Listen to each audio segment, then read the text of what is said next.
ಪ್ರೀತಿಯ ಎಲ್ಲ ಶ್ರೋತೃಗಳಿಗೂ ಕೂಡ ನಮಸ್ಕಾರಗಳು. ಮಾನ್ಯ ಡಿ ವಿ ಜಿಯವರ ಮಂಕುತಿಮ್ಮನ ಕಗ್ಗ, ದಿನಕ್ಕೊಂದು ಕಗ್ಗದ ಸರಳ ತಾತ್ಪರ್ಯದೊಂದಿಗೆ ನಾನು ಕರುಣಾಕರ ಬಳಕೂರು.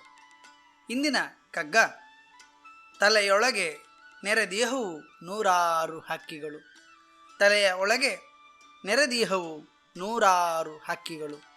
ಗಿಳಿ, ಗೂಗೆ, ಕಾಗೆ, ಕೋಗಿಲೆ, ಹದ್ದು, ನವಿಲು. ತಲೆಯೊಳಗೆ ನೆರೆದಿಹವು ನೂರಾರು ಹಕ್ಕಿಗಳು. ಗಿಳಿ, ಗೂಗೆ, ಕಾಗೆ, ಕೋಗಿಲೆ, ಹದ್ದು, ನವಿಲು.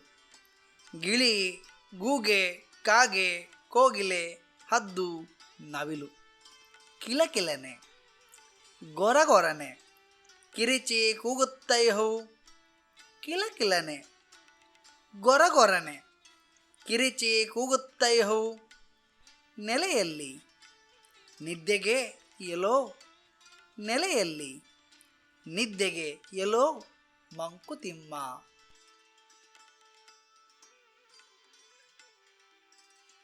ಮಾನ್ಯ ಡಿ ವಿ ಜಿಯವರು ಈ ಕಗ್ಗದಲ್ಲಿ ಮಾತನಾಡುತ್ತಾ, ಮನುಷ್ಯನ ನಮ್ಮ ತಲೆಯೊಳಗೆ ನೂರಾರು ಹಕ್ಕಿಗಳು ಸೇರಿಕೊಂಡಿದ್ದಾವೆ ಅಂತ ಹೇಳ್ತಾರೆ. ಖಂಡಿತವಾಗಿಯೂ ಹೌದು, ಸತ್ಯ. ಇಲ್ಲಿ ಹಕ್ಕಿಗಳು ಅಂದರೆ ಗಿಳಿ, ಗೂಗೆ, ಕಾಗೆ, ಕೋಗಿಲೆ, ಹದ್ದು, ನವಿಲು. ಪಕ್ಷಿಗಳಿವು, ನಾವೆಲ್ಲರೂ ನೋಡಿದ್ದೇವೆ. ಅವುಗಳ ಭಾವ ಗೊತ್ತಿದೆ, ಅವುಗಳ ಗುಣಗಳು ಗೊತ್ತಿದ್ದಾವೆ. ಈ ಪಕ್ಷಿಗಳ ಆಲೋಚನೆಗಳು ಕೂಡ ಏನು, ಅವುಗಳು ಮಾಡುವ ಶಬ್ದಗಳು ಯಾವ ರೀತಿಯಲ್ಲಿರ್ತದೆ ಅನ್ನೋದನ್ನು ನೀವೆಲ್ಲರೂ ಕೂಡ ಒಮ್ಮೆ ಕಲ್ಪನೆ ಮಾಡಿಕೊಳ್ಳಿ. ಗಿಳಿ, ಕೋಗಿಲೆ, ನವಿಲಿನ ಧ್ವನಿ ಎಲ್ಲರಿಗೂ ಇಷ್ಟ ಆಗ್ತದೆ. ಅಂದರೆ ಅದು ಹಿತವಾದ ಆಲೋಚನೆಗಳಾಗಿದ್ದಾವೆ. ಹಾಗೆ ಅವುಗಳು ಸುಮಧುರವಾಗಿ ವ್ಯಕ್ತಪಡಿಸುವ ಕಂಠ ಕಿಲಕಿಲನೆ, ಸುಶ್ರಾವ್ಯವಾದಂಥ ಧ್ವನಿ. ಅದು ಕೇಳಲಿಕ್ಕೆ ಬಹಳ ಇಷ್ಟ ಆಗ್ತದೆ ಎಲ್ರಿಗೂ. ಆದರೆ ಗೂಗೆ, ಹದ್ದು, ಕಾಗೆಗಳ ಧ್ವನಿ ಗೊರಗೊರನೆ ಅಂತ ಕರ್ಕಶವಾಗಿ ನಮಗದು ಕೇಳಿಸ್ತದೆ. ಅಂದರೆ ಇಲ್ಲಿ ಅಹಿತಕರವಾದಂಥ ಆಲೋಚನೆಗಳೇ ಇವಾಗಿದ್ದಾವೆ.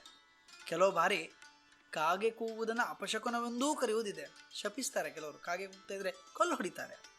ಅದರಲ್ಲಿ ಕೂಡ ಮಂಡೆ ಕಾಕೆ ಅಂತಿದೆ, ದೊಡ್ಡ ಕಾಗೆಗಳು. ಅವುಗಳು ಕೂಗುಗಳಂತೂ ಏನೋ ಒಂದು ಸಂಕಟವೇ ಆಗ್ತದೆ ಕೆಲವರಿಗೆ, ಕೇಳಿಸ್ಕೊಳ್ಳೋಕೆ ಆಗೋದಿಲ್ಲ. ಇನ್ನು ಕೆಲವು ಬಾರಿ ಕಾಗೆಗಳು ಕೂಗಿದಾಗ ಮನೆಗೆ ಯಾರೋ ನೆಂಟರು ಬರ್ತಾರೆ. ಈ ರೀತಿಯ ಭಾವಗಳು ಕೂಡ ಇಲ್ಲಿ ನಾವು ಗುರುತಿಸ್ಕೊಳ್ಬೋದು. ಹೀಗೆ ಮಧುರವಾಗಿ ಮತ್ತು ಕರ್ಕಶವಾಗಿ ಧ್ವನಿಸುವ ಶಬ್ದಗಳು ಮನುಷ್ಯನಿಗೆ ಚಿಂತನೆ ಮತ್ತು ಚಿಂತೆಗಳಾಗಿ ಕಾಡ್ತಾ ಇದೆ ಎನ್ನುವುದನ್ನು ನಾವಿಲ್ಲಿ ಸೂಕ್ಷ್ಮವಾಗಿ ಗಮನಿಸಬೇಕಾಗ್ತದೆ. ಆ ಪಕ್ಷಿಗಳ ಆಲೋಚನೆಗಳು ನಮ್ಮ ಬುದ್ಧಿಗಳು ಕೂಡ ಆಗಿದ್ದಾವೆ. ಮನುಷ್ಯನ ವ್ಯಕ್ತಿತ್ವಕ್ಕೆ ಇದನ್ನು ಡಿ ವಿ ಜಿಯವರು ಆರೋಪಿಸ್ತಾ ಇದ್ದಾರೆ. ಪ್ರತಿಯೊಬ್ಬ ಮನುಷ್ಯನೂ ಶಾಂತಚಿತ್ತನಾಗಿದ್ದಾಗ ಹಾಗೂ ಅವನ ಮನಸ್ಸು ಪ್ರಶಾಂತವಾಗಿದ್ದಾಗ ಚಂದವಾದ ನಿದ್ದೆಯನ್ನು ಮಾಡ್ತಾನೆ. ಆದರೆ ಈ ಪಕ್ಷಿಗಳು ಚಿಂತೆಗಳಾಗಿ, ಚಿಂತನೆಗಳಾಗಿ ಕಾಡುವುದರಿಂದ ಮನುಷ್ಯನಿಗೆ ಇಂದು ಪ್ರಶಾಂತವಾದಂಥ ನಿದ್ದೆ ಎಲ್ಲಿ ಅನ್ನೋದು ಪ್ರಶ್ನೆ. ನಿದ್ದೆ ಬರಲಿಕ್ಕೆ ಸಾಧ್ಯ ಇದೆಯಾ? ಖಂಡಿತ ಇಲ್ಲ. ಕೆಲವು ಆಲೋಚನೆಗಳನ್ನು ದೀರ್ಘವಾಗಿ ಮತ್ತು ಆಳವಾಗಿ ಆಲೋಚಿಸಿದರೆ ನಮ್ಮ ಮನಸ್ಥಿತಿಯೇ ಹಾಳಾಗಿ ಹೋಗ್ತದೆ. ಕೆಲವು ಬಾರಿ ಅಂಥ ಸಂದರ್ಭಗಳು ಬರ್ತಾವೆ, ಸಮಸ್ಯೆಗಳು ಉಂಟಾಗ್ತದೆ. ನಮ್ಮ ಮನೆಯಲ್ಲಿರುವ ಹಕ್ಕಿಗಳು ಅಷ್ಟೇ ಅಲ್ಲದೆ ಅಕ್ಕಪಕ್ಕದ ಮನೆಯ ಸ್ನೇಹಿತರು, ಅಂದು ಬಂಧುಗಳ ಮನೆಯ, ಹೀಗೆ ಎಲ್ಲೆಡೆಯಿಂದ ಹಕ್ಕಿಗಳು ಒಟ್ಟಾಗಿ ಬಂದು ಸೇರಿ ಗಲಾಟೆ ಮಾಡಿದಾಗ ನೆಮ್ಮದಿ ಅಧಿಕವಾಗಿ ಹಾಳಾಗಿ ಹೋಗ್ತದೆ. ನಮ್ಮ ಒಳ ಮನಸ್ಥಿತಿ ಅಲ್ಲೋಲ ಕಲ್ಲೋಲ ಉಂಟಾಗ್ತದೆ. ಆಗ ನಿದ್ದೆ ಮಾಡಲು ಸಾಧ್ಯವೇ ಆಗುವುದಿಲ್ಲ. ಹಾಗಾಗಿ ಬಂದಿರುವ ಹಕ್ಕಿಗಳನ್ನು, ಅಂದರೆ ಆ ಸಂಕಟ ಏನಿದೆ ನೋಡಿ, ಆ ತಳಮಳ ಏನಿದೆ ನೋಡಿ, ಆ ಹಿತಕರ ಮತ್ತು ಅಹಿತಕರವಾದಂಥ ಒಂದು ಸಂಘರ್ಷ ಏನಿದೆ ನೋಡಿ, ಅದನ್ನು ಹೋಗಲಾಡಿಸಬೇಕು ಅನ್ನೋದು ಬಹಳ ಬಹಳ ಮುಖ್ಯವಾದಂಥ ಪ್ರಶ್ನೆ. ಇಲ್ಲಿ ಧ್ಯಾನ ಸ್ಥಿತಿಯಲ್ಲಿ ನಮ್ಮನ್ನು ನಾವು ಒಂದು ಅರ್ಧ ಗಳಿಗೆಯೋ, ಒಂದು ನಿಮಿಷವೋ, ಒಂದು 5 ನಿಮಿಷವೋ ನಮ್ಮನ್ನು ನಾವು ಅರ್ಥ ಮಾಡಿಕೊಳ್ಬೇಕು. ನಮ್ಮ ಮನಸ್ಸಿನ ಒಳಗಡೆ ನಾವು ಪ್ರವೇಶ ಮಾಡಬೇಕು. ಯಾವ ರೀತಿಯ ತಲ್ಲಣಗಳು ಆಗ್ತಾ ಇದೆ ಅನ್ನುವುದನ್ನು ಗಮನಿಸಬೇಕು. ಚಿಂತೆಗಳಾಗಿ ಕಾಡುವ ಹಕ್ಕಿಗಳನ್ನು ನಾವು ಓಡಿಸಿದಾಗ ಮಾತ್ರವೇ ಪ್ರಶಾಂತವಾದಂತಹ ಭಾವ ಪ್ರಪಂಚದಲ್ಲಿ ನಾವು ಬದುಕಲಿಕ್ಕೆ ಸಾಧ್ಯ ಆಗ್ತದೆ. ಚಂದ ನಿದ್ದೆ ಬರ್ತದೆ. ಆಗ ಕಾಡುವ ಪೀಡಿಸುವ ಚಿಂತೆಗಳೆಂಬ ಹಕ್ಕಿಗಳನ್ನು ಓಡಿಸಿದರೆ ಮಾತ್ರವೇ ಮನಸ್ಸಿಗೆ ಶಾಂತಿ ಲಭಿಸ್ತದೆ. ನೀವು ನೋಡಿರ್ಬೋದು, ಕಡಲಲ್ಲಿ ಜೋರಾಗಿ ಬಿರುಗಾಳಿ ಬೀಸಿದಾಗ ಅಲೆಗಳು ಭಯಂಕರವಾಗಿ ಎದ್ದು ಬಿಡುತ್ತದೆ. ಗಾಳಿ ಇಲ್ಲದಿದ್ದಾಗ ಕಡಲು ತನ್ನಷ್ಟಕ್ಕೆ ತಾನು ಹರಿತಾ ಇರ್ತದೆ, ಶಾಂತವಾಗಿರ್ತದೆ. ಹಾಗೆಯೇ ನಮ್ಮ ಮನಸ್ಸಿನ ಒಳಗಡೆ ಕೂಡ ಚಿಂತೆಗಳು, ಹಿತಕರ ಮತ್ತು ಅಹಿತಕರವಾದ ಸಂಘರ್ಷಗಳು ಉಂಟಾದಾಗ ಮನಸ್ಸು ಪ್ರಶಾಂತತೆಯನ್ನು ಕಳೆದುಕೊಳ್ಳುತ್ತದೆ. ಹಾಗಾಗಿ ಅದು ಶಾಂತ ಆಗಬೇಕು, ಆಗ ನಮ್ಮ ಬದುಕು ಸುಂದರವಾಗಿರುತ್ತದೆ ಅನ್ನೋದನ್ನು ಗಮನಿಸಬೇಕಾಗ್ತದೆ. ಮತ್ತು ಹಿರಿಯರು ಹೇಳಿರೋ ಮಾತನ್ನು ನೆನಪಿಸ್ಕೊಳ್ಬೋದು, ಚಿಂತೆ ಇಲ್ಲದವನಿಗೆ ಸಂತೆಯಲ್ಲಿ ನಿದ್ದೆ ಬಂತಂತೆ. ಖಂಡಿತ ಸತ್ಯ ಅದು. ಅದರ ಜೊತೆಯಲ್ಲಿಯೇ ಆರೋಗ್ಯವೇ ಭಾಗ್ಯ. ನಮ್ಮ ಜೀವನದಲ್ಲಿ ನಾವು ಏನನ್ನೂ ಕಳೆದುಕೊಂಡ್ರೂ ಕೂಡ ಮತ್ತೆ ಪಡೆಯಬಹುದು. ಆದರೆ ಆರೋಗ್ಯವನ್ನು ಒಮ್ಮೆ ಕಳೆದುಕೊಂಡಿವಿ ಅಂತ ಆದರೆ ಅದನ್ನು ಪಡೆದುಕೊಳ್ಳುವುದು ಅಷ್ಟು ಸುಲಭ ಸಾಧ್ಯವಾದುದಲ್ಲ.